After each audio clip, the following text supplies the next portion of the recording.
Okay, why do you want to change a regularly made stereo pair into a depth map? There's a lot of reasons to do that. One is for looking glass, the new looking glass. The best way to produce it is through a grayscale image with a depth map. You can do lenticulars this way. I don't think a lot of people do, but it's an easy way to do it. Facebook 3D works this way.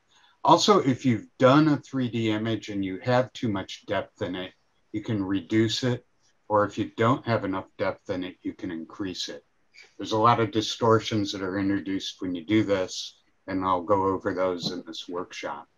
So what I'll do is first I'll go over this through the PowerPoint, and then I'll do a demonstration. So to prepare your program, you don't need just Stereo PhotoMaker, unfortunately, but the other programs you need are free. So you need Stereo PhotoMaker and a program called DMAG. Stereo PhotoMaker makes it very easy for you to add DMAG. I'll go into a little more about DMAG. They're both freeware. Stereo PhotoMaker will lead you to the correct link. When you go in Stereo PhotoMaker, you want to get one of the later versions. I have a 64-bit, but I think it works with both. So you want to you go to Depthmap, create Depthmap from Stereo Pair. I'll go into that a little more later. If you do not already have it downloaded, the first time you use it, it will cue you to download it to go to the correct web page.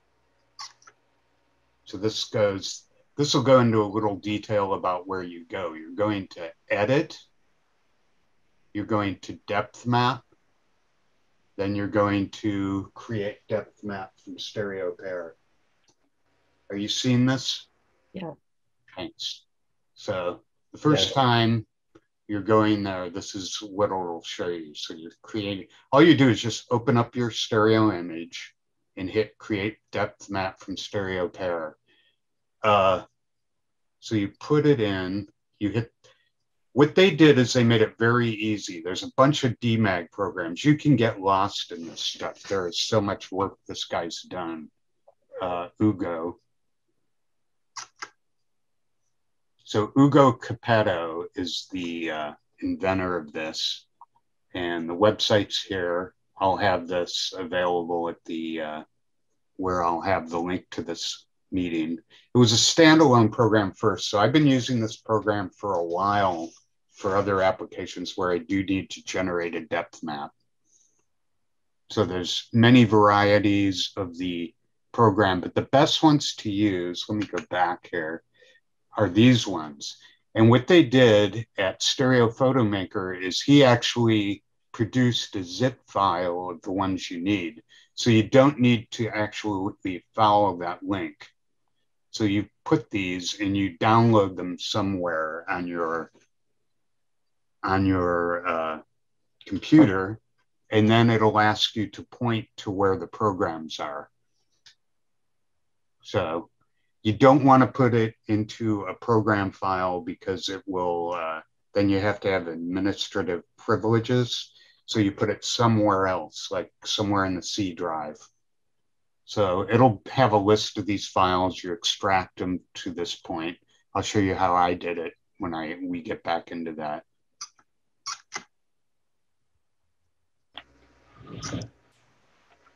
Once you hit that, you create depth map from stereo pair. Like I said, it'll ask you to find the program. Once you get to the program, this is the dialog that's going to come up. And what you need to do, it's very simple. It's all set up in Stereo PhotoMaker, is you adjust the arrows, the right and left arrow, till you find the furthest part back. And if you look, the furthest part back here is in these mountains. So you set there, and that'll be your background value, or you can line up the clouds. This is kind of an advanced program, so I assume you guys already know how to do this. But so the back point's probably going to be infinity or the clouds or those mountains. When you align that, then you click right here where it says get background value. I see you can see my pointers. I've never tried the get values automatic. That probably works well as well. Then I go to the foreground, which is here, probably. And then you line up there and then you hit get foreground value. Then you hit create depth map. And when you do that, you get this comes up, which runs the program. This tells you where it is. So while you're waiting, it'll do this. It'll say solving the linear system. And what it's doing here, and this is the step that takes, maybe it could take 15 minutes for an image, depending on the speed of your computer. It's smoothing occlusions. It's computing the depth confidence. It's telling you what it's doing. This isn't, and it does for each iteration. So when you go back, you can set the number of iterations. So if you find when you're doing this, you're getting too much choppiness, there's places here you can, these values here you can change. And when you change the values, it can give you a little smoother image. I don't mess with them much, but if you go to the blog site he mentioned, he goes quite into detail. So this will happen. You'll get this for every iteration. And then you come and you'll see something like this. It'll be an anaglyph image, except the left image and the right image are totally different. And what you get is this. It's a grayscale image will become your right image, and the left image is the full color image. So there's your depth map. And as you see here, it's not very good, but generally I get a better depth map than this. Go. So you end up with the depth map and you'll have a lot of artifacts. So, like this rock's got to be in front of this. You can tell just from the image. So you can preview it, and I'm going to show you this. This doesn't mean much, but if you're familiar with a Facebook 3D photo, it looks like that. So when you move your mouse around, the image will move, and I'll show you that when we get to do the actual image. So what I do is I take that grayscale image, and you can fix it within, you can do certain fixes within Photoshop. Within Stereo Photo Maker. And what it does is produce a depth map. If you know how to use the clone tool, it's kind of the same tool, a similar tool, but you're painting with black. So you hit Enable Depth Map Correction. And go back on that.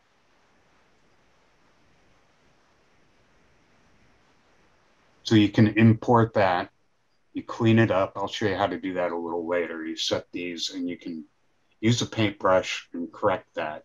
Another thing that I almost always find up I have to do is I save this as a separate left and right image. And I take the grayscale image and I blur it just a little bit in Photoshop. I find Gaussian blur works quite well. So that will make the edges a little smoother, and I'll show you that a little later. So I do more touch-up, then I re-import and preview. For Facebook, I save as a grayscale plus image, and I import into Facebook together. And they have a specific naming protocol. So what you do is you save the left image, this is the name of the image, and then the right image, you put underscore depth. And you want to save it as a small image because it just doesn't work any other way. It takes too long to load, and it has to look for both images. At least I found that. Some other people. Looking Glass works with 1/2 grayscale or 1/2 2D, but you can also save it as a quilled image. Looking Glass is really good because they do not, it's not picky about what you put in there. And then lenticular, I don't really work with, so it does have options for that.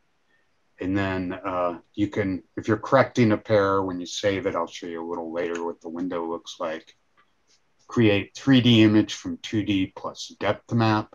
So it'll create the 3D image. You hit your deviation. Okay, and it will save it. Looking glass is the same. There's lots of different ways. I don't really want to get into this in detail today. And Facebook 3D. So this is the, I'm going to put this link in if you could go there. So this is what I would do. I go here. And everybody see okay? Edit. Depth map.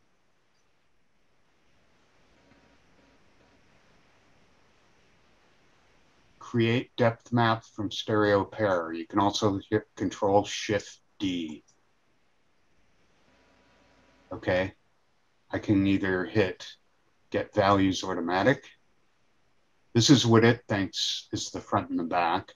Let's see if what I think is what the front and the back is the same. So let's not do that. So where do I think the background? Maybe that light bulb. Actually, it's here is the background. So I'm going to hit the arrow buttons, make sure I'm hitting here. Let's say I wanted to make, I thought that was the back. I would hit Get Background Value. That's -48. So it actually was pretty good. The foreground, I think, would be, and this is where I made a mistake before. The foreground, maybe, where do you think? Maybe there? His buttons. Right here? Sleeve. Yeah, I think so. His left hand. I say left hand. Left hand. And that's a little more in front. The left hand knuckle, I think. Yeah, left hand knuckle. Okay, let's see that. It's saying that there's something ahead of that. And I found it's usually right. So I think it's saying this part of the wall, maybe. No. No? Maybe the top of the plaque. Yeah. No. I think It could be the wall. Anyway, so what I'm going to do is I'm going to hit, this might kill it, but I have the depth map already saved. So what I do is now I hit Create Depth Map. You see the black area, you don't see it, but what it is the, see where it's black up here? That's that window. Thinking. Yeah, it's not thinking, it's actually saying filling occlusions and all that sort of thing. I wonder if I can... Steve, did you share the window or did you share the program? program? No, it doesn't. It's not sophisticated enough to do that. So I'm going to stop share for a minute. And let's see if we can share that window while it's happening. Yeah, it looks like you can. There you go. So it does this for hours, or not hours, 15 minutes. There it goes. So we can sit here and watch this, or we can pull this out of the oven. Stupid question. I'm sorry? I have to ask a stupid question. Yeah? What's the point of this? Oh, in the beginning, as I mentioned, if you're using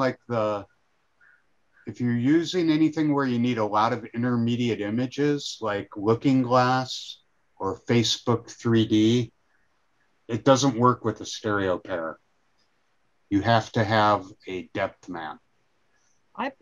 What do you mean Facebook 3D? I put 3D images on Facebook, so you're using a term that doesn't mean anything to me if you use. Yeah, it's that fakey Facebook 3D thing, but you can view it in a headset. Okay, that's something new to me, and it's called Facebook 3D? You can view it in a virtual reality headset. Okay. So in order to do that, it doesn't work with a stereo pair. There are ways to do it, but not easily. So I'm going to stop the share. No, it works when you just scroll. Mm-hmm. When right. You scroll. You can either, if it's on your iPad, when you're scrolling, it'll move, or if it's static, you just move your mouse around and it'll give you a perspective change. Yeah, I'm not It's here to sell. usually, I'm not here to sell that fake 3D yeah. Facebook 3D. I'm Usually, if you want to do it, most people- this is what you have to do. I don't love it most- myself. Most people create their images using a phone that has two lenses, Mhm. and it does the depth map that way. From when you use portrait mode on an iPhone, for instance. And this is PC only, correct? Well, we can get into that some other. There's ways to run it on a. So, anyways, this is what you end up with. Let me. It can be run. It can be run on Mac with an emulation program. We'll come back to that. Thank you. So let me share the screen again. This is what you'll end up with after this is all done. So it looks kind of funny. And then what you have to do is hit this. Then you end up with the depth map on the right and an original color image on the left. So say what I like to do is preview it, and I hope this shows up. You go Edit, Depth Map, 2D plus Depth 3D Photo Preview. And what you get, I don't know if you can see this. Oh, I see. Yeah. I see. Yeah, very cool. That is very cool. So this lets you know where there's any artifacts. So you're sitting here and you're going, yeah, this will be what the Facebook 3D image is. So people will be able to see that. But as you can see a little, where it occludes, that's not great. It's doing the best it can, but it's not as good as it could be. So they just took the word Facebook and used it again because it didn't really have a definition anyway. So yeah, I just use that. I don't know what the real definition is. So then we go back. Nobody does.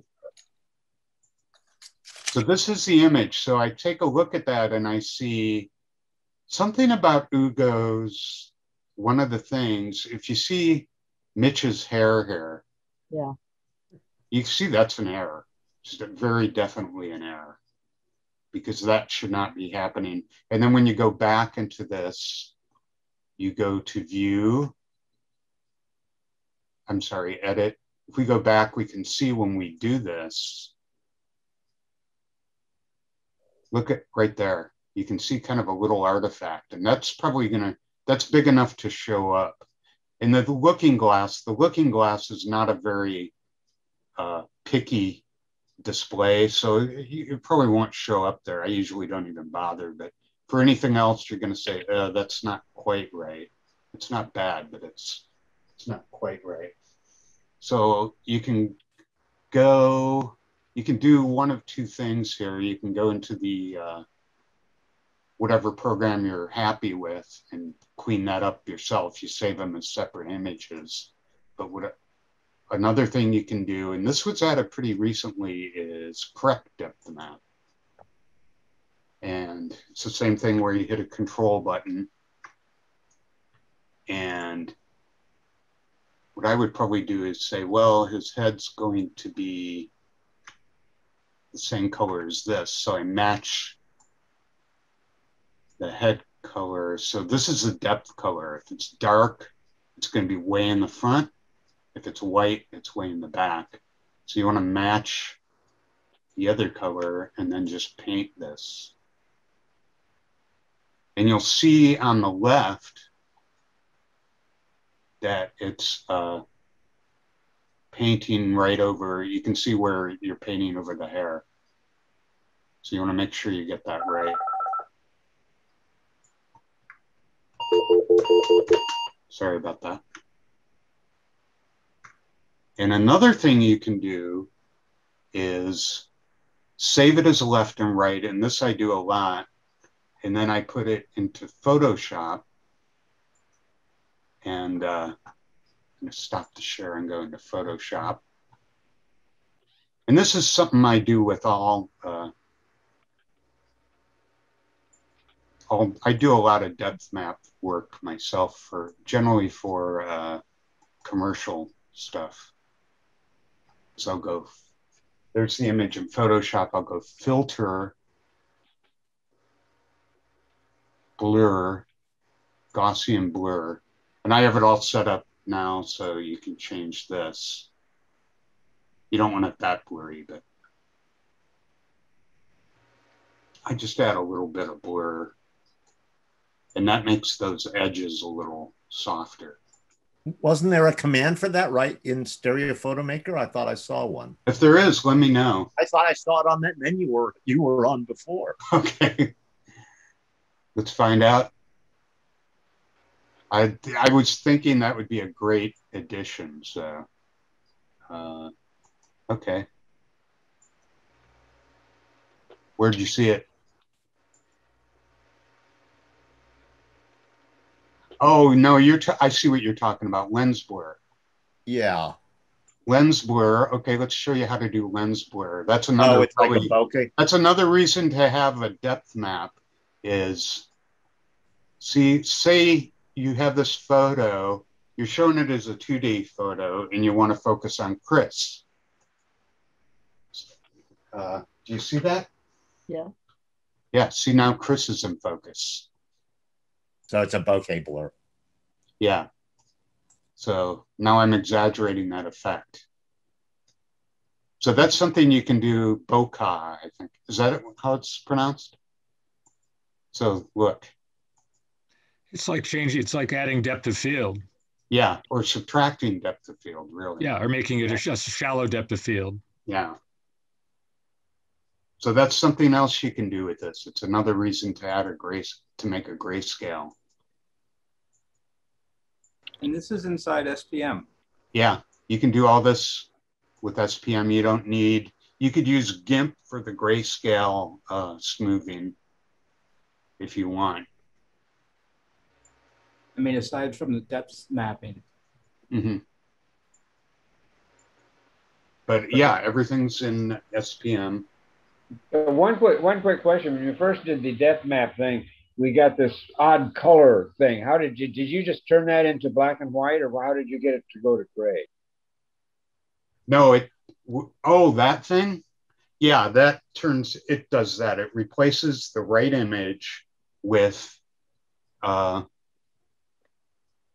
grayscale. But you had a color thing and the colors were all kind of screwed up, and then top. Oh, that's because it had a grayscale over the. I'll show you. Yeah, I know what you're saying. Did I just save that? Oh, that was bad. Edit, undo. Okay. Yeah, that was because I had it set as it comes back like that. Is that what you're talking about? Yeah. How did you go from that to the grayscale? I hit this button here side by side. So after it does all that calculation, it turns it into a left-right image, and it puts the grayscale as the right image. See what I did? Gotcha, yeah. So parallel, anaglyph.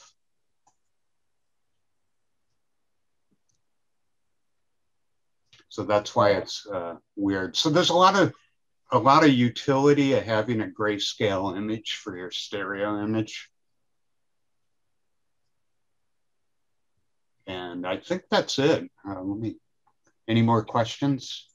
Well, we're running long, so should I just bust right back in and do my borders thing? Yeah, unless there's questions. Anyone who wants to leave can just leave anyway, right? SPM has a Mac version? There you go. That's news to me. Steve, do you do anything differently when you're preparing the images for the looking glass? I'm looking for mine to be delivered soon, I hope.